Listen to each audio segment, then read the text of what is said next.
warahmatullahi wabarakatuh. Selamat siang. Perkenalkan, nama saya Deni Rayu. Saya mahasiswa Sekolah Tinggi Ilmu Ekonomi Prodi S1 Manajemen dengan NIM 2153004. Di sini saya akan mempresentasikan tugas dari dosen pengampu Ibu Asnawati SEMM, mata kuliah Manajemen Keuangan, tentang rasio keuangan. Ada 3 macam rasio keuangan, yaitu solvabilitas, rentabilitas, dan likuiditas. Untuk apa rasio keuangan ini? Rasio keuangan ini berguna untuk mengukur seberapa sehat perusahaan tersebut. Baiklah, kita akan membahas yang pertama, yaitu rasio keuangan likuiditas. Rasio likuiditas adalah kemampuan suatu perusahaan dalam memenuhi kewajiban untuk membayar hutang-hutang jangka pendeknya. Rasio likuiditas terbagi menjadi 3, current ratio, quick ratio, dan cash ratio. Kita akan masuk yang pertama, yaitu current ratio.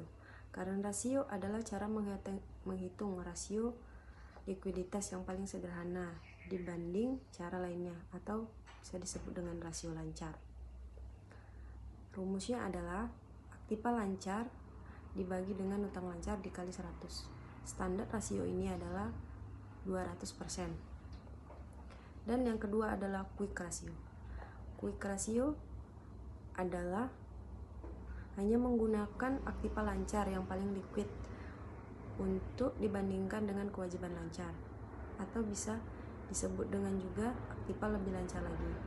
Dan rumusnya adalah aktiva lancar dikurang persediaan dibagi utang lancar dikali 100%. Standar rasio ini adalah 150%. Dan yang terakhir adalah cash ratio. Cash ratio adalah cara menghitung likuiditas yang melibatkan kas perusahaan yang paling lancar dari semuanya. Rumusnya adalah kas ditambah bank dibagi utang lancar dikali 100%. Standar rasio ini tidak ditetapkan, tergantung perusahaannya. Baiklah, kita akan memasuki rasio keuangan yang kedua, yaitu rasio keuangan solvabilitas. Rasio solvabilitas adalah rasio keuangan yang mengukur kemampuan perusahaan untuk memenuhi semua kewajiban, baik utang jangka panjang maupun utang jangka pendeknya. Rasio solvabilitas terbagi menjadi 2 macam.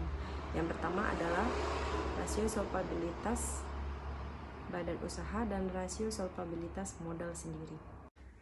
Solvabilitas badan usaha adalah membandingkan semua harta dibanding dengan total utang. Dan rumusnya adalah total aset dibagi total utang dikali 100%. Dan untuk solvabilitas modal sendiri adalah membandingkan modal sendiri dibandingkan dengan total utang.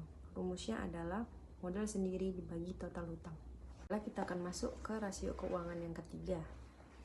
Rasio keuangan yang ketiga adalah rentabilitas. Rasio rentabilitas adalah perbandingan antara laba dengan aktiva atau modal yang menghasilkan laba tersebut. Rasio rentabilitas terbagi menjadi 2 macam. Yang pertama adalah rentabilitas ekonomis atau bisa disebut dengan ROA. Dan yang kedua, rentabilitas modal sendiri atau bisa disebut dengan ROE. Rentabilitas ekonomis bisa disebut juga dengan return on asset. Rumusnya adalah laba operasi dibagi total aset. Dan rentabilitas modal sendiri adalah bisa disebut juga dengan return on equity. Rumusnya adalah EAT atau keuntungan setelah membayar pajak dibagi dengan modal sendiri. Baiklah, itulah presentasi dari saya. Saya Deni Rahayu. Assalamualaikum warahmatullahi wabarakatuh. Terima kasih.